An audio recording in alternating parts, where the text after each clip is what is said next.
Welcome to my channel.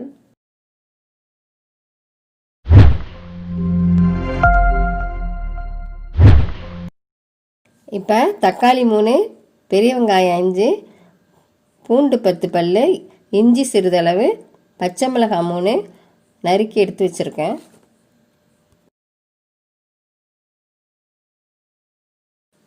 இப்போ நம்ம cut பண்ணி வச்சுருக்கிறத வாணலில் கொஞ்சம் எண்ணெய் விட்டு வதக்கி அரைச்சி வச்சுக்கோங்க.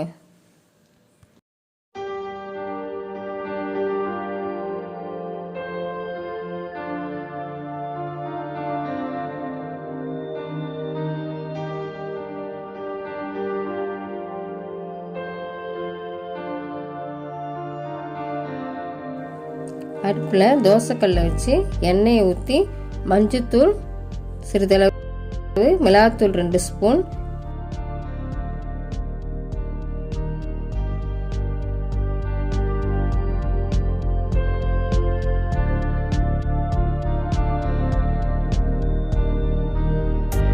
மிளகுத்தூள் 2 ஸ்பூன்,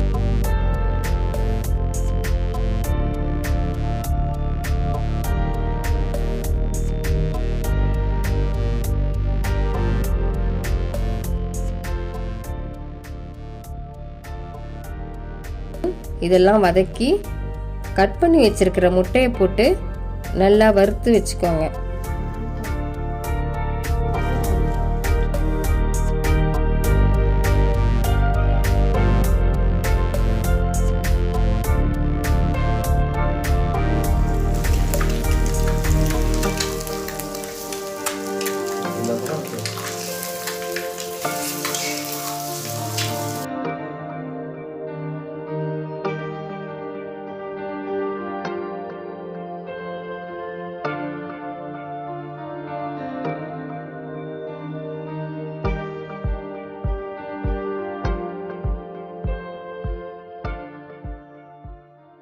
இந்த முட்டை மிளகு வறுவலை சாம்பார் சாதம், ரசம் சாதத்துக்கு நம்ம சைட் டிஷ்ஷாக பயன்படுத்திக்கலாம்.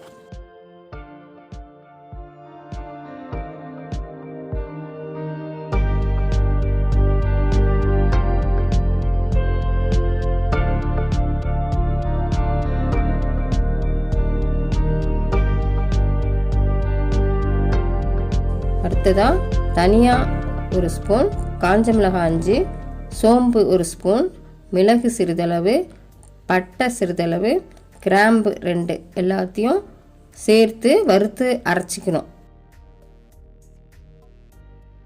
அடுப்பில் வாணலியை வைங்க. வாணலி சூடானதும் தேவையான அளவு எண்ணெய் ஊற்றுங்க. எண்ணெய் சூடானதுக்கப்புறம் சோம்பு 1 ஸ்பூன், பிரிஞ்சி இலை 1, கட் பண்ணி வச்சிருக்கிற வெங்காயம்,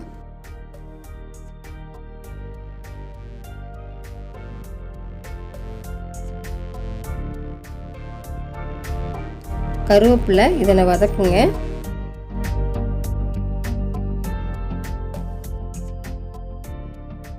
அரைச்சி வச்ச பேஸ்ட்டை போட்டு வதக்குங்க.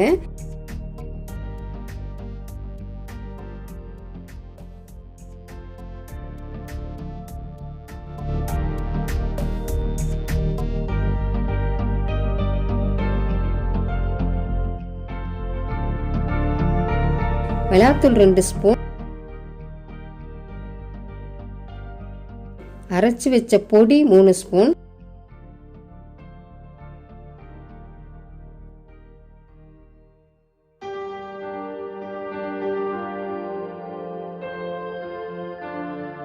எல்லாத்தையும் வதக்கினதுக்கு அப்புறம் தண்ணி சிறிதளவு ஊற்றுங்க. அது உப்பு போட்டு கொதிக்க வைங்க.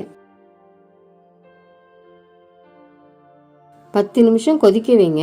கிரேவி உங்களுக்கு திக்கா வேணும்னா தேங்காய் பால் அரைச்சி ஊற்றிக்கலாம்.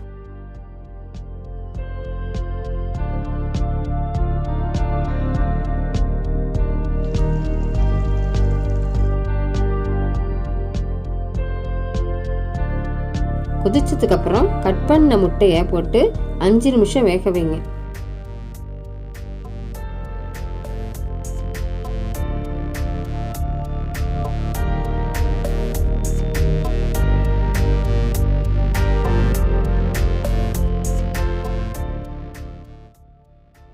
வெந்த முட்டையை மறுபக்கம் திருப்பி போட்டு மறுபடியும் 5 நிமிஷம் வேக வைங்க.